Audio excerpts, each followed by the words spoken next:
It was actually a last minute kind of spur of the moment after work, let's go fishing kind of deal. And we went down to the spot that we normally go to.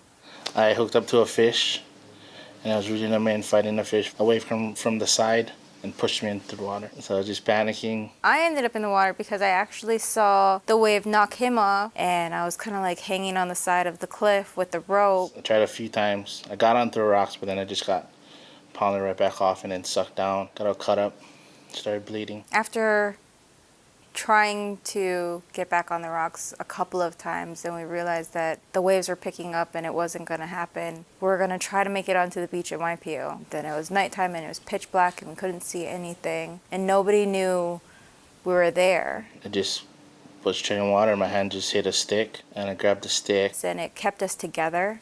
Really didn't help us float much. We heard this splash and I felt something rough brush up against me and I freaked out and he kind of panicked a little, and I don't think that either of us thought that there was sharks around us. That thought didn't even go through our mind. We decided to swim back towards where we fell in. We were freezing. Tried to cuddle in the water, and didn't work at all. Kept checking on each other. Every 5 minutes, are you still there?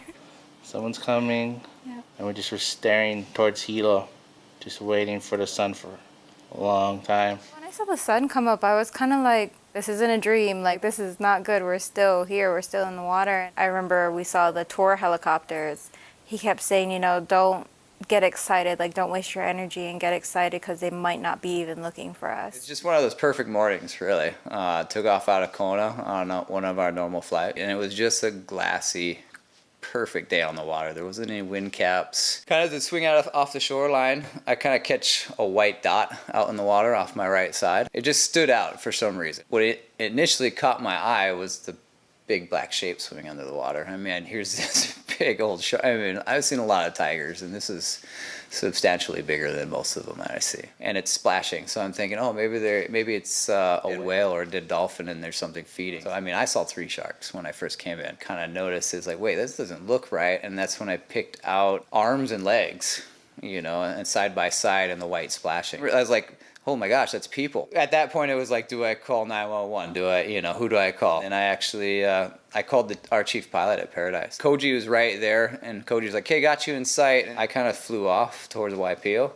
And by the time I got to Waipio, I heard Calais coming over the ridge. We flew over towards the east side, over towards Kukuihaele. We could see that there was a helicopter that was hovering very low toward the water. From what I remember, it was Koji Sato from Paradise Helicopters. I know a few Paradise Helicopters took turns kind of sitting there and hovering over. Once we arrived on scene and saw those 2 parties in the water surrounded by those large sharks, it was definitely a moment I have never encountered before in my career. Chopper 2 was circling a pair of people in the water and trying to chase tiger sharks away from them. Our Billy Pew net was out of commission at the time, and we were very limited on what we could do. The only thing we could really do was to kind of create a buffer. I couldn't get there fast enough. Once I actually got on scene, I could see one large tiger shark circling.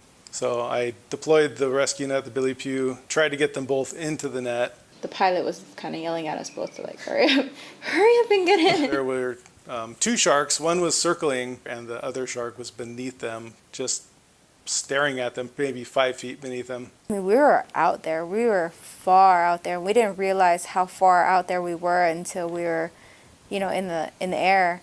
And I remember I kind of just snuggled up to him and I was just like relieved and I kind of just like humbled. I was really pleased to hear that so many people that were flying that day were able to come together like a community and help. I mean, it is a small island. We're all here to kind of help each other out. There really is kind of a sense of camaraderie. So we got just a lot of support from the guys at Paradise. When I was young, I had a brother that passed away, and I think he was with us that day.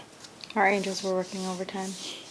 We still have a wedding to plan, and we're thankful that we get that day to get married, and we're beyond blessed to have been rescued that day. I mean, we kept telling each other that we're going to survive for our families, and that was our drive.